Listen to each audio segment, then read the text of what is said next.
Hey everybody, welcome back. This is lesson 2 of our social justice math class. So last time we spent a lot of time talking about money on kind of a personal level with things like income taxes and savings and things like that. Now I want to look at uh, income and wealth from a more macro level. So looking at it more countrywide, worldwide, things like that. And so what we're going to take a main look at is the distribution of wealth and how we can understand that better mathematically. And that's going to take us into something called the Gini index, which is really just a nifty way that we can kind of stick a number on how well we think wealth is distributed as far as equality goes within some kind of society, whether it be a state, a country, or the world. So, one question that tends to pop up a lot, especially if you go back a little bit towards the early 2000s, 2010s, kind of that era, um, talks about the top 1% of earners in the US. All right. And so before we worry about trying to answer any questions related to that, let's see if we can figure out what exactly that question means. So let's take a very simplified example, right? That's always a good place to start with these things. If you have something complex that you're working on, one way to kind of deal with it and make it easier to parse is to start with something really basic and then work your way up. So we're going to take a society with 100 people, right? And these 100 people are going to be labeled person 0, person 1, person 2, person 3, all the way up to person 99. And they're ordered by their annual income so that our top earner is up here. So we're going to say that this person highlighted in this pink circle, we'll just call them Mr. Pink, is the top 1% of earners, right? So we have 100 people, one of them, right here. This is the top person who earns it. So 1 out of 100, 1%. So let's say that this person, Mr. Pink, makes $1 million. And then let's assign some incomes to these other people in our society. So again, counting down, right? They're in order from greatest to least income. We have Mr. Pink up here makes 1 million. Person number 1 here is going to make 900,000. 2 through 5, so 1, 2, 3, 4. These 4 people here are going to make 250,000, and then so on and so forth, all the way down to we have 60 through 89. So looks like these 30 people here are going to make 20,000, and then our last 10 are each going to make 10,000 a year. So a question we can ask ourselves, right, to address what we were talking about earlier is what percent of the population's income is earned by our top earner, by Mr. Pink. So if we break it down a little easier for us, Mr. Pink obviously earns $1 million. One person earned 900,000. That was person number 1. 2, 3, 4, and 5, or 4 of them total, make $500,000.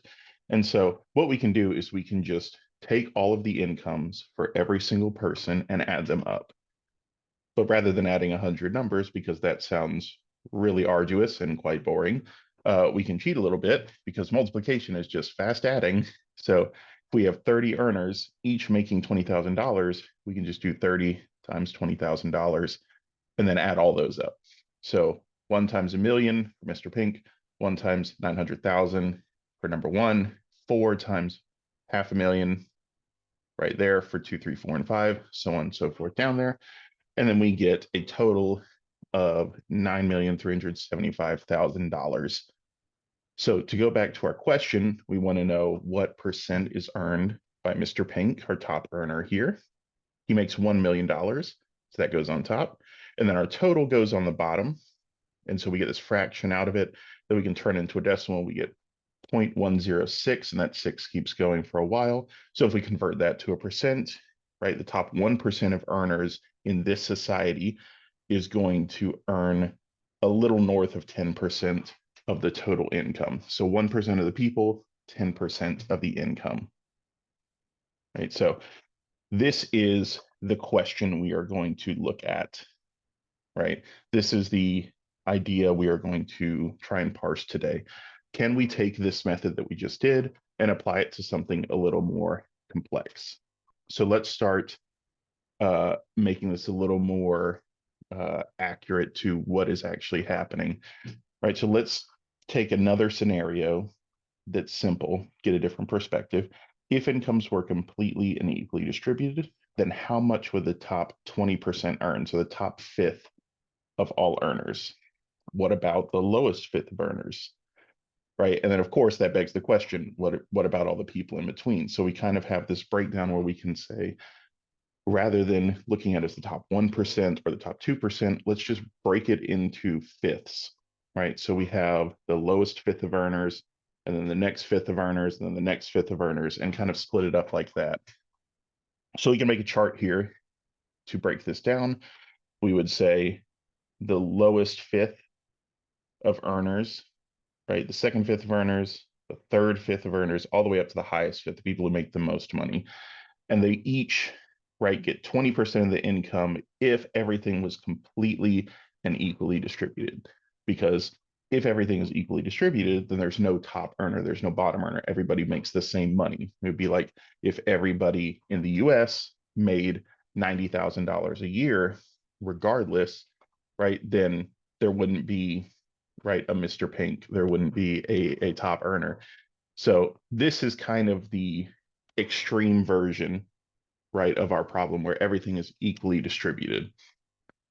Now, what we can do is we can look at cumulative percent. So rather than just saying like the lowest fifth is 20%, second fifth has 20% as well, we can say something like, let's take the lowest fifth, that's 20%, and then let's take the two lowest fifths, so this category and this category, and that should equal to 40% here. So we just kind of add down like that. So if we do that, the lowest fifth gets 20%. The lowest two fifths are going to get 40 total, 20 for each. So cumulative is just we add them up.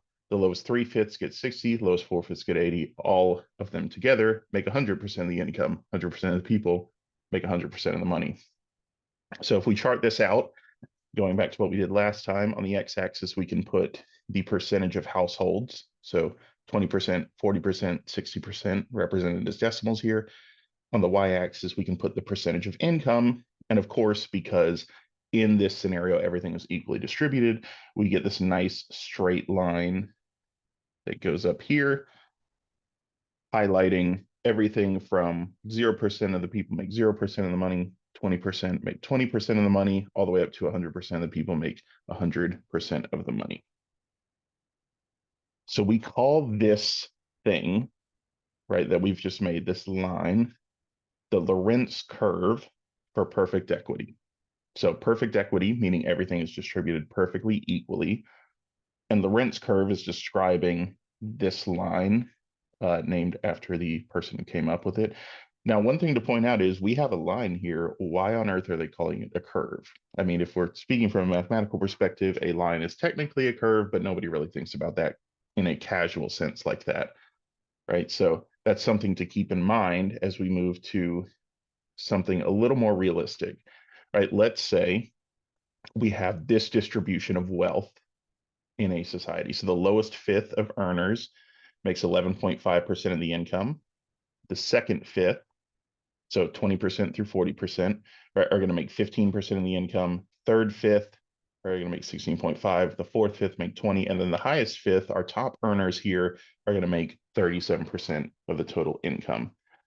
So we can make a cumulative table out of this the same way we did before. We would leave 11.5. This one, we would add the 2 here, right? And that would give us our second number. The third number, we would add the first 3. That would give us our third number. And this is why we call it a curve, because if we plot this out, it's not going to look like a curve, right? It's going to look like, well, kind of like a piecewise function that we talked about last time, right? Where we're going to have jumps. We're going to kind of do that. So if you were to plot it out kind of smoothly, if you had all the information there, it would end up looking like this curve. So when everything's perfectly equal, we get the straight line. And then with this curve below it, that's more realistic of what we would expect. So here are our cumulative incomes for this setup, right? 11.5, like I said, stays the same. This 26.5 we got from adding the first two. This 43 is adding the first three in our previous table. And so let's plot this out. So I have here the Lorentz curve for perfect equity, right? That's represented by this dotted line here. And this is our line for this society. So this is the Lorentz curve for this society right here. So it's a little off from perfect equity, which of course makes sense because this is not equally distributed, right? We have a difference in our lowest earners and our highest earners and differences in between. So it's not going to be a straight line like that. So ideally what we would like to do, right, is use this somehow to measure how close or far we are from a society being perfectly equally distributed. So not to say necessarily that we want to say one is better than the other here. What we're just doing is setting up a measure that we can use so that if I talk about a society and give it a certain number and you hear that number, then we're on the same page. We have all the same information, right? That's really what this is about, using the math to get all that information together so that we can make informed decisions, right? So ideally, the way we want the setup is on a scale from 0 to 1, 0 being perfect equity, 1 being perfect inequity. We want to have that number probably somewhere in the middle, right? That displays how close we are to perfect equity, how equal the wealth distribution is, right? If I get something that's close to 0, I know it's pretty equal. If I get something closer to 1, I know it's fairly unequal, right? So what we're going to do here is take the ratio of these two areas on the graph, right? So that's what we're going to end up doing. So the way we do this is, and this comes up with the Gini index idea we talked about at the very beginning, is we're going to look at this area between our society's Lorentz curve and this perfect equity line. So that's this little sliver here. We're going to look at that, and then we're going to compare it to the area between this perfect equity line and the x-axis, so this triangle here. So the closer our society is to equal, the smaller the sliver is, the smaller our number is going to be, right? If it lines up perfectly, then we're going to get 0 over the area of this triangle. That gives us our 0. If it's perfectly unequal, then we're going to have this weird shape here where it just jumps up, right? And that's going to give us more area in here, bigger number. So this ratio ends up being what we call our Gini index, right? This is the measure we were looking for. So the question becomes, now, how do we find the area between the Lorentz curve and the perfect equity line? All we have to do is find the area of this big triangle, which we need to anyway, because it's this part of the fraction, right? We need that for the denominator anyway. So we got to find the area of this big triangle. And then what we can do is we can find the area below this Lorentz curve right here. So all this area below it, between it and the x-axis, and then just subtract it from the total, right? If we have the whole thing and we have the piece we don't want, the way to get the piece we do want is to take away the stuff we don't want. So that's what we're going to do. Now, the way this works in practice involves calculus. We want to use calculus to find what this curve actually is, and then we can use something called an integral to find this area.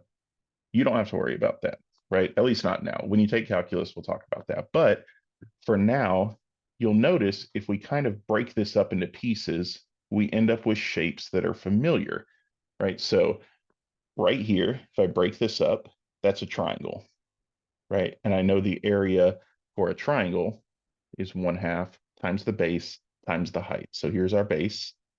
It's 0.2 because we go from 0 to 0.2. So this distance is 0.2. And then our height here is going to be whatever our cumulative percentage was that we got from our chart. So I think it was 11 point something. If I go back a couple slides, and then I'll actually know. Past Matt will know that, but present Matt does not remember. So we'll say 11 point something, right? And we get this triangle here that we can find the area of. And then, right, what we can do is here, right, this is almost a triangle, but not quite, because we have this space here that ends up making it a trapezoid. Well, whether or not you remember, I know you have learned at some point the area of a trapezoid, so a quick review if you've forgotten that, right? It's 1/2 times base 1 plus base 2. So I add together the height here and the height here, and then I take half of that, and then I multiply it by the height overall. So in this case, our trapezoid's kind of on the side. It's kind of like that. So this is actually our height here, which is going to be, again, 0.2, because we go from 0.2 to 0.4. So this distance between these two tick marks right here is 0.2. And so I'm going to find this from the chart, this from the chart, and then my 0.2 here, plug it into my formula, and there I go. So again, we're looking for the ratio between this slice and this whole thing, right? This whole thing is just a triangle. The base is 1, the height is 1. So 1 times 1 times 1/2 gives me 1/2. So the bottom of our fraction is always going to be 1/2 or 0.5. We just have to figure out what this is. And to do that, we need to find the areas of each of these shapes here. So you will get to do that on our worksheet.